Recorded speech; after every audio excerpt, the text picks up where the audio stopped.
সহযোগিতা ছাড়া শুধুমাত্র আমাদের উপরে ভর করে এই মাদক নির্মূল করা আমার জন্য বড় কঠিন কাজ।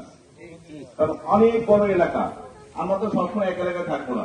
আপনার এলাকার মানুষ, আপনার এলাকার সন্তানেরা নেশা করবে, আপনার এলাকার সন্তানেরা গাঁজা খাবে, বিক্রি করবে, মাদক সেবন করবে, বিক্রি করবে, আপনার আত্মীয় করবে, আপনার সন্তান করবে, স্বাস্থ্য ভাই করবে, ভাই করবে। ক্ষতিগ্রস্ত কিন্তু আপনারাই হবেন। আপনার সন্তান নেশাগ্রস্ত হয়ে যাবে, আপনার পরিবার নেশাগ্রস্ত হয়ে যাবে, আপনার পরিবার ধ্বংস হয়ে যাবে। এখন আপনারা যদি সহযোগিতা করেন, আমরা আপনাদের সহযোগিতা নিয়ে আপনাদের সাথে কাঁধে কাঁধ মিলিয়ে আমরা সামনের দিকে এগিয়ে দেবো। আপনারা, আমি তার চাই যে আপনাদের সাথে সহযোগিতা করে এই এলাকায় কোন মাদক ব্যবসায়ী, মাদক সেবনকারী থাকবে না। আর আপনারা বললেন যে আইনের আমরা আদালতে সোপর্দ করলেও আদালত জামিন দেবে এক সময়, সে তো আসবেই, কিন্তু তাকে আপনারা ওই এটার পাশাপাশি সামাজিক ভাবে বয়কট করবেন। তার সাথে এলাকায় কোনো দোকানে বসতে দেবেন না, কিংবা এলাকা মানুষের সাথে মিলবেন না, তার সাথে আত্মীয়তা করবেন না। তার পরিবার দেখবেন যে আস্তে আস্তে এই মাদক সবাই ছেড়ে চলে আসবে। তাহলে সবাই বলতে যে আমি মাদক খাই কিংবা মাদক বিক্রি করে দেখে আমার সাথে আমার এলাকার লোকজন কথা বলে না। ঠিক আছে, মানে এরকম করে চাপ দিয়ে রাখলে, সামাজিক ভাবে চাপ দিলেও দেখবেন অনেকটা প্রতিহত হবে। আর আদালতে গেলে আদালত জামিন দিলে তো আদালতের জামিনের বিষয়, এটা তো আমরা বলতে পারি না। তবে আমার জানা মতে, আমি প্রায় 1-1.5 বছর এখানে এসেছি, কোন মাদক ধরে, এক পুড়িয়া গাদা ধরেও যে আমি ছেড়ে দিয়েছি, আমার জানা মতে এমন কোন তথ্য নাই, আমার কাছে নাই। আপনাদের কাছে আছে কিনা সেটা জানি না, জানলে বলবেন, আমি সেটা দেখবো। তো আশা করি আপনাদের সহযোগিতা নিয়ে আমরা এই এলাকাটাকে মাদক মুক্ত এলাকা করব। স্বাধীনতা অর্জন হচ্ছে, স্বাধীনতা কিন্তু রক্ষা করা কঠিন। আপনারা এখানে এত সুন্দর মিটিং করে গেলেন, কিন্তু বাড়ি যাওয়ার পর এখানে মিটিং শেষ করে গিয়ে সব ভুলে গেলেন, যার যার কাজে শেষে গেলেন। ঠিক আছে, এটা কিন্তু করা যাবে না।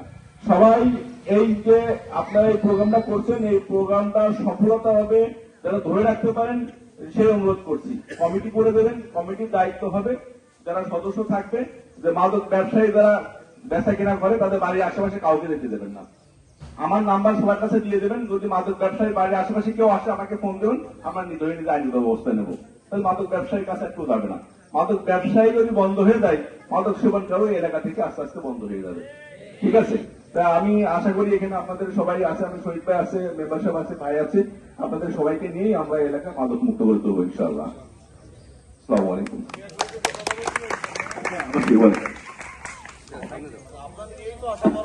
হ্যাঁ বলেন, মাইক নেই। আমার ছোট ভাই যে রাতুল একটা কথা বলেছে আপনার সামনে, যে আমরা আমাদের এলাকায় যে মাদক ব্যবসা করে সবাই আমরা চিনি, তার কাছে মাদক পাওয়া যাক আর না যাক আমরা নাম দেবো, আপনি তাদের ধরে জেলে দেবেন কিনা সেই কথা।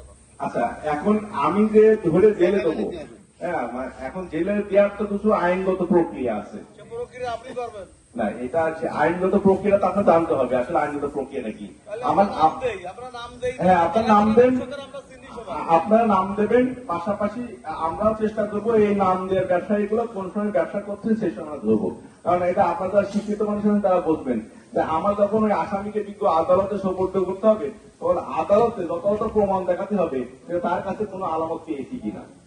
আর যদি আলামত না পেয়ে থাকি তাহলে তার কাছে আদালতে সোপর্দ করতে পারবো না, আইনগত ভাবে পারবো না। বুঝতে পারছেন? এই জন্য আইনগত জটিলতা আছে। এই জন্য সামাজিক ভাবে তাদেরকে বয়কট করলে এর পাশাপাশি আরো ভালো হবে, এটা তো আছে। ঠিক আছে।